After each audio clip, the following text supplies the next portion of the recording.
Hello there. Welcome to a Tyke Farming in the Philippines. Don't forget to like, share, subscribe, ding-a-ling ding dong the bell.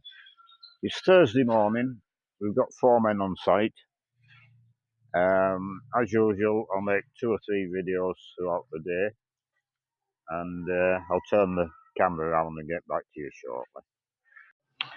So we sold a chicken this morning. One like this, a crossbreed one. That's going for the table. And I've put a Rhode Island red in there, and I've got a sign up. It's a nice looking bird, so hopefully he'll go for breeding. It's too good to go for the table, I think. Yeah.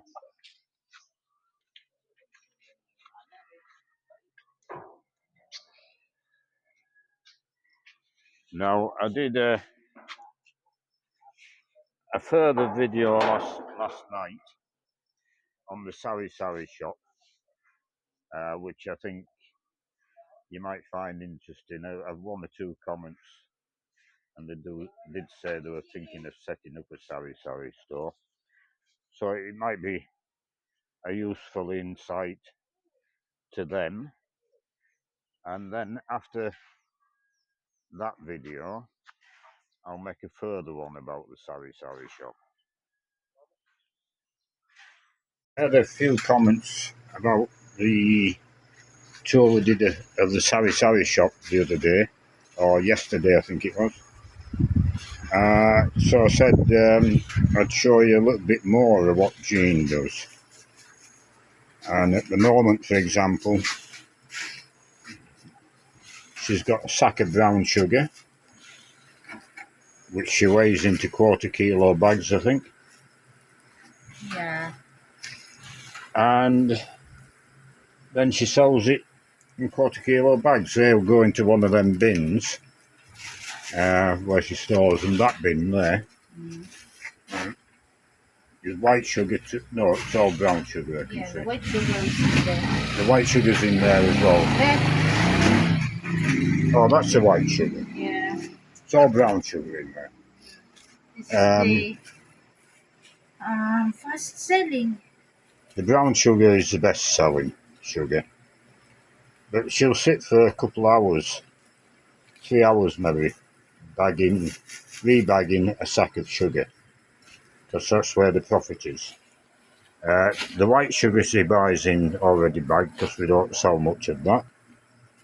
And same as the salt there, that comes in a sack, and she rebags all that.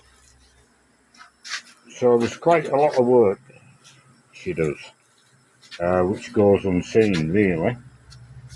The other thing I missed out yesterday when I did that sari-sari video, I've done it previously though, is all them tablets and pills.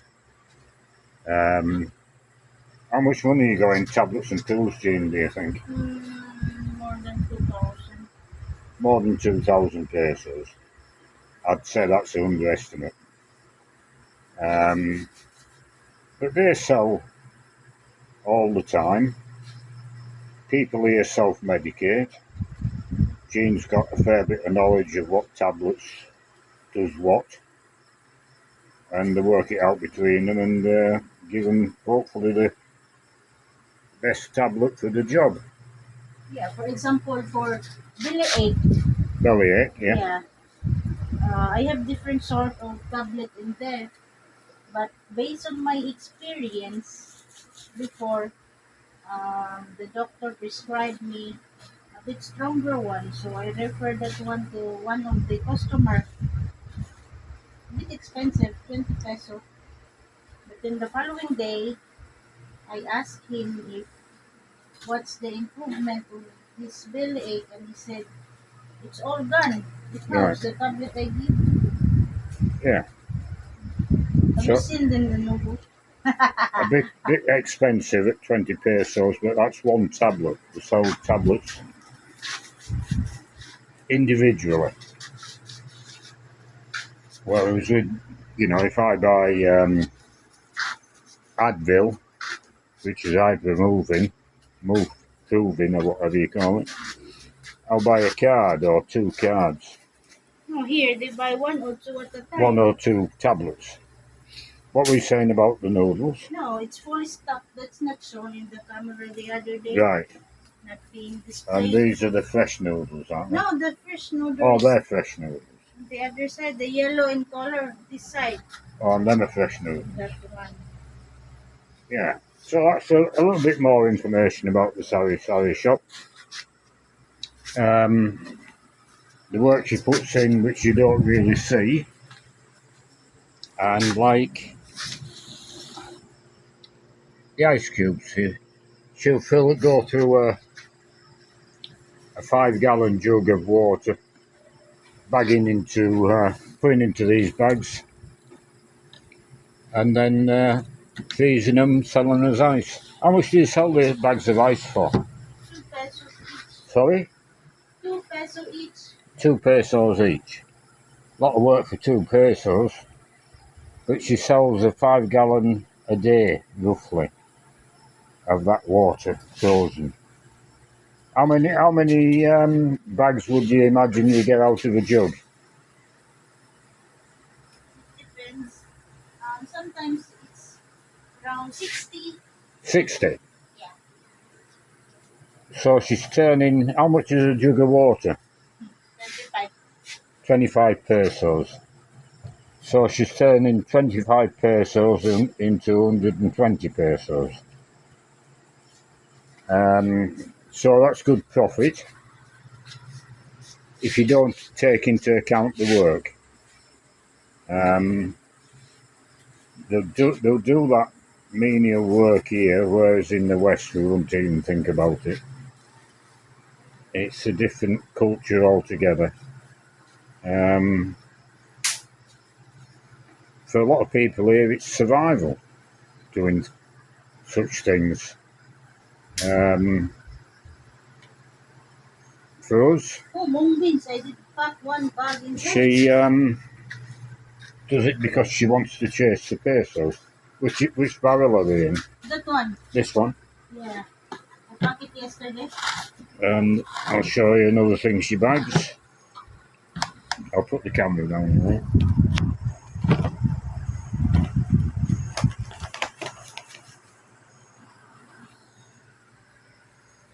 Mung beans. A sack of mung beans she packed yesterday. What's this? Is this sugar? Yeah. What's special about this sugar? Muscovado. Muscovado. Yeah, red one. Yeah. What? You've only had 4 bags. What's it for? No, I have there some. I'm selling it. That's a bit dear. It's 28 peso. It's a bit dearer. What do they use it for? Sticky rice. Oh, sticky rice. Yeah. And no, she doesn't make sticky rice. I think she's got enough on doing what she does. I had a comment today actually about baking bread. I think it was Obi. Now she has made cakes in the past and sold them through the shop because she in the past she used to make cakes and different things to sell, and she wanted to get back into cakes, but she soon realised that the work involved was too much for everything else she has to do. Yeah, and it's 8 o'clock at night now. We close at 9 o'clock and she's still going. And now, something else she does virtually every day.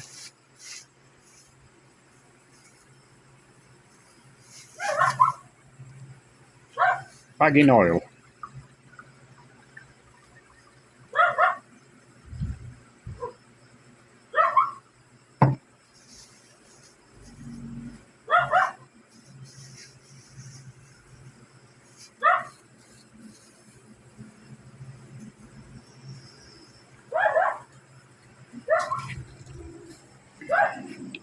We buy oil in a 5-gallon container, and then she bags it up in what size are them, Jane?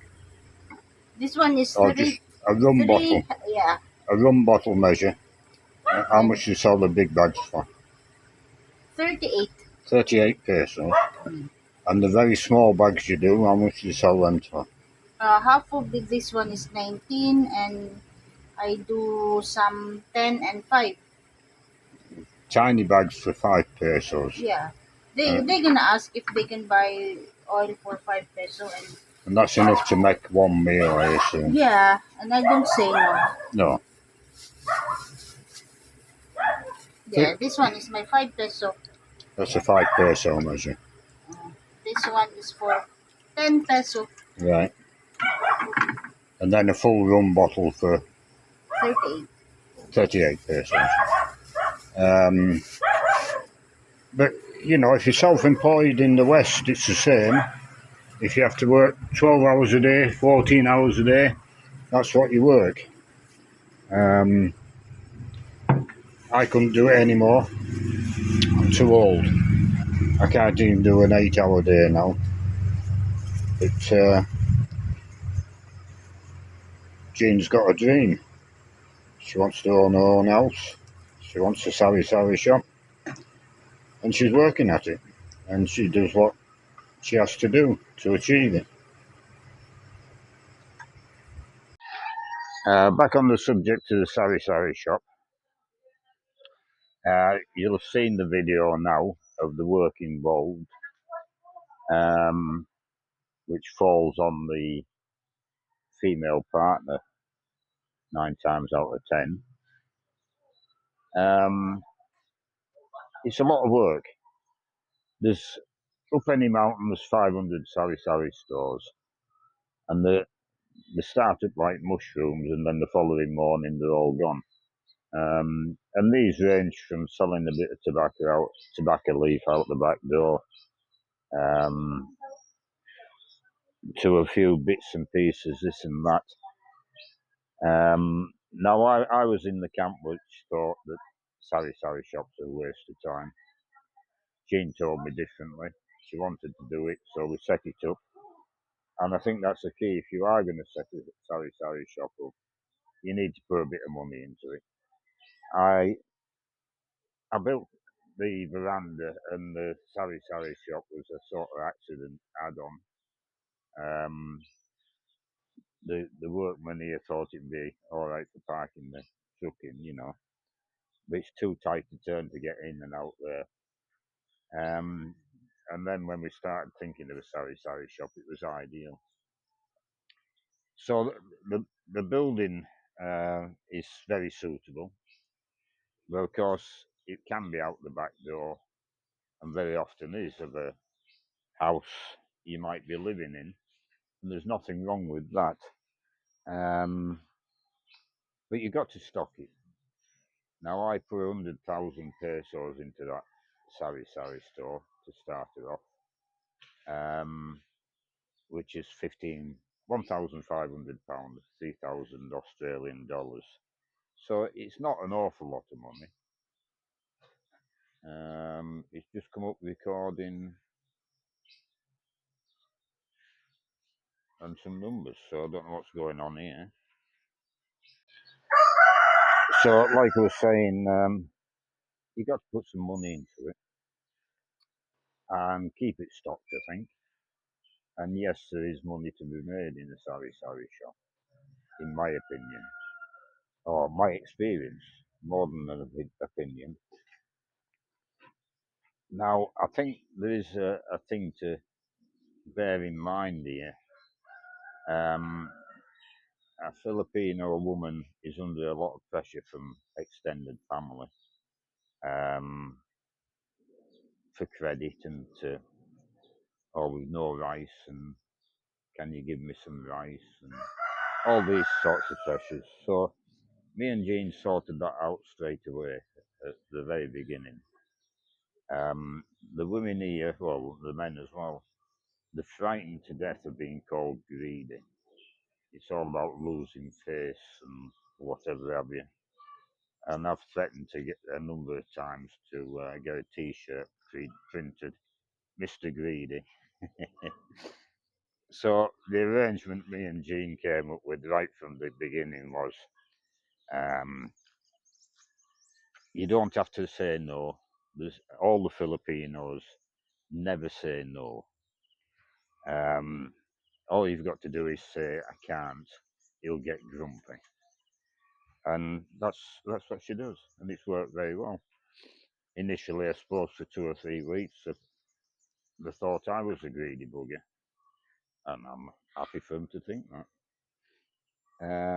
But now, of course, everybody knows that Jean says no, can't, he'll get grumpy. Is the excuse. She's managing the shop properly. Now, if you're an older fella, which most people coming here are, depends what you. It's gone back to numbers recording and no picture. I don't know what's going on with that. We'll start again.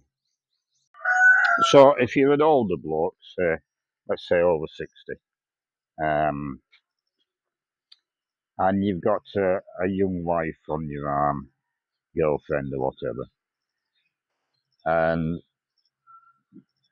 let's say she's between 18 and 26, and I very often see this in the Philippines, and I'm not being critical. The legal age and the young and attractive, and that's what you want, and if that's what you can get, then good luck to you. But if you are married or have a very young girlfriend and you're thinking of a sari-sari shop, just bear in mind, as a 20-year-old, sitting in a sari-sari shop for 12 hours a day, 7 days a week, like Jean does, bagging mung beans, bagging sugar, bagging salt, bagging ice, bagging this, bagging that. Think of what you were like when you were in your 20s. You can't really expect a woman of that age to put them sort of hours in such mundane things. That's possibly a recipe for disaster, I would suggest. But everybody's different. You get young women who are very, very mature. But it's something to bear in mind. Now, don't think for a minute that Jean's in that shop 7 days a week all the time, working away non-stop, because she isn't. She is tied for the shop, so am I, but more so Jean.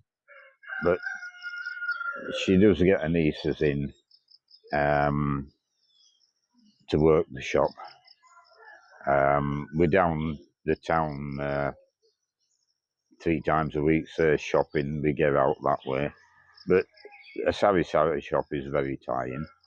It's not time for me because I want to be doing the pigs and chickens and building and whatever have you. But Jean's happy. There'll come a stage where she's not so happy, where she wants to go away for a weekend or whatever. And we'll do that. But at the moment, because we're building the house, Jean's more than happy to be tied here on site as I am. You've heard me just mention numbers. It is still recording, but I can't see myself anymore. And it's telling me we've been recording 2 minutes and 58 seconds. Yeah, so that's the sari-sari shop. So from here on in, I'll make a couple of videos throughout the day regarding what we're doing on site. It's 5 o'clock. We're finished for the day. It's been quite warm. Oh, Jean's coming with me. It's nice and cool now. Are you coming down? Yeah, just here because if someone says, "Are you?" I will then go in there. Yeah. She's no one in the shop, so she's got to hang around here. So we'll go and do my rounds and have a look at the first lot of chickens, and then I'll show you what we've done today.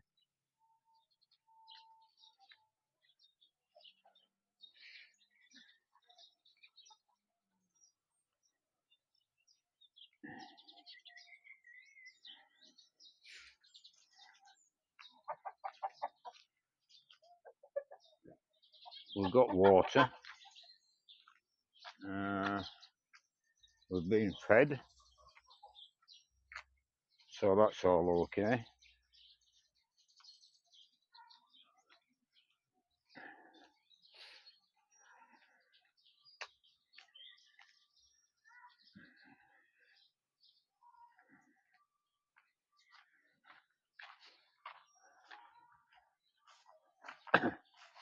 We've been concreting this afternoon.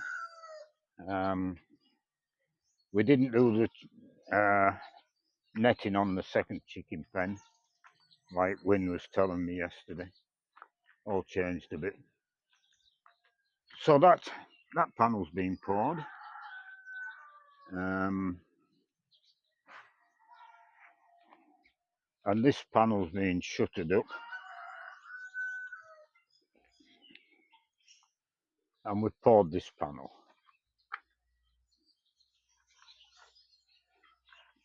So 2 panels poured, which Wynne was saying. Oh, we've had a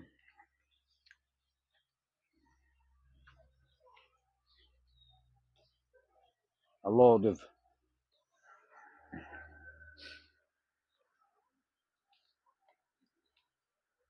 sand and a load of gravel delivered this afternoon, with a load of sand to come. There's still time for it to come today, if not a bit tomorrow morning. Yeah. So that's about it building wise. We are making some adjustments within the footprint of the house, which I'll tell you about tomorrow. We haven't done that panel because there's 2 windows going in there, and I need to get the sizes of windows. This is going to be the ensuite here, so there'll be a window into the bathroom there, and then this is going to be the second shower, and we were going to make a long shower, toilet, wash basin, etc. But we've changed his mind now. We're going to make a walk-in wardrobe for the second bedroom, a small one, to here. You can find my foot to there. So we don't really need a window in here because the bathroom is going to be at this end, and both bathrooms are going to have ceiling fans. So, but I think it'll maybe look a bit odd if we have a bathroom window in that side and not in here. So I'll probably put 2 bathroom windows in. They're only small windows, and natural light is much better than a light bulb anyway. But that window will be into a walk-in wardrobe. But it'll look more balanced from the outside. I think 2 windows rather than just 1. And then they're doing that wall. They'll finish that wall, and we'll go on to walls where there's no windows, if we can, because they're more simple to do. And we'll leave the panels with windows. We'll do them afterwards when we know what we're doing window wise. Sorry? Because it's changed that side there with the wall. And as you can see on that side, they put the wall outside level with the. Yeah. And this one is a bit inside, so. Yeah, well, that's the veranda. Yeah. But we change it. Yeah, but it'll be okay as it is. So. Well, we haven't fully discussed it yet, so I won't talk about the changes we're thinking. You see, this wall was going to be on these posts, and that wall would have been level without, you wouldn't have seen the posts. It would have been level without the outside of the posts. but we're maybe going to change that, so it'll work out. It'll work out. We'll talk it over further tomorrow with Soy, and then I'll say on video what we're going to do, or not, as the case may be. But no, you keep an eye on the shop.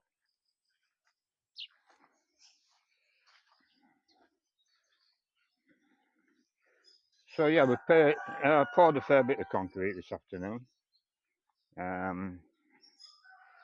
The panel at the far end of the house on this side, they haven't done that one because the boards will have to be cut down to size to do that one, and they don't want to cut the phenolic boards yet until they've had more use out of them. The chickens are doing okay, the new chicks, and all the feed, there's a kilo of feed, the rest of it's in the box now. So I've gone through a kilo of feed in 2 days. So they're eating well. If they eat well, they'll grow well.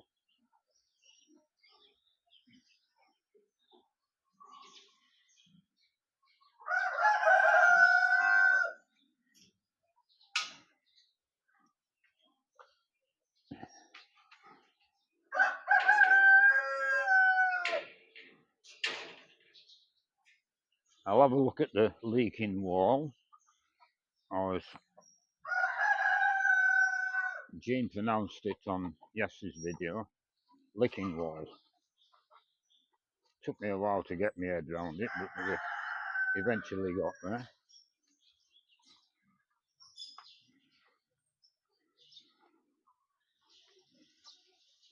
As you can see, completely dried up here. There's a little bit of water down there, but it's drying up. And it all puddled against that wall, so that's going to take a while to dry out. But yeah, it's definitely stopped the leak. And it's starting to smell. You can smell sewage there. But that'll be gone in a couple of days. And the water along the fence wall. From the shower now, we've got the pipe all the way into the cesspit. That's the last muddy patch. And we're all dried out. It's got to be better. Got to be better than having foul water hanging around.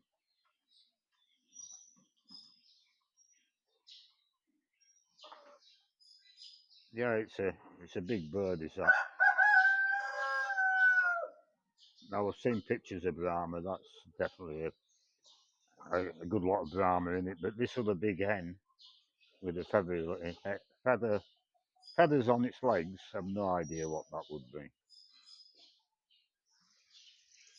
It's a nice looking cockerel, is that? But the big birds, so I'll breed them too, because I want big birds. Doesn't matter what breed they are. Now that looks a bit strange. What's going on there? Oh, it's feathers on its thigh, long, lots of feathers on its thigh, lower thigh.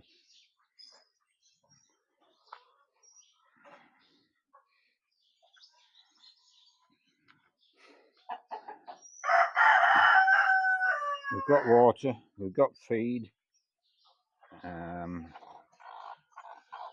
This bird just nothing under it. Them little birds, whatever they are, native chickens, they're growing. The plan according to Winner then is clip the feathers and let them roam out the front. I think if they do, they'll be over the wall. Them little birds there, when they came in the yard, they could fly like buggery. So I don't know. I've a little interest in.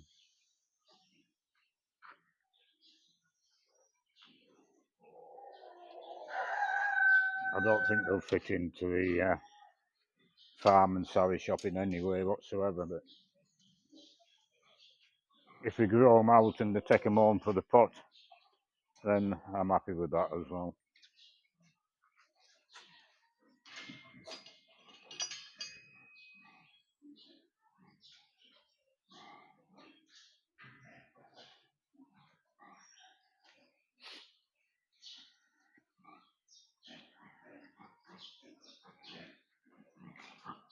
Pigs are fed, cleaned out.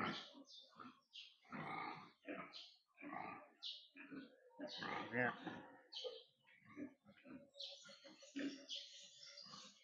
Everybody's happy. They're all laying down sleeping after they've eaten. It's Friday tomorrow. Saturday, there's a brownout all day. They're obviously doing a major job on the electricity grid. So from 8 o'clock in the morning with no power. So we're going to be concreting. We've got the netting over there we can do.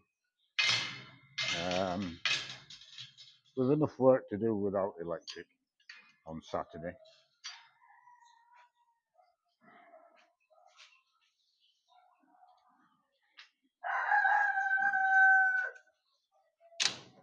And we're okay for water. I'll make sure the tanks are full.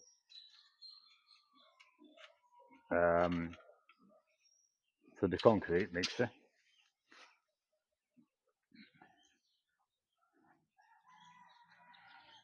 But this tank here, the main water tank,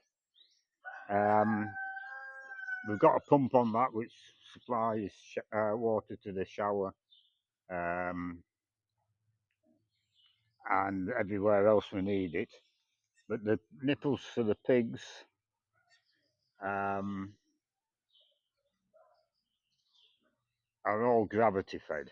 So if we get a power cut and it's off all day, it doesn't affect water to all the pig pens. We'll just have to make sure we fill up the water for the chickens right to the top on Friday night, and we should be okay.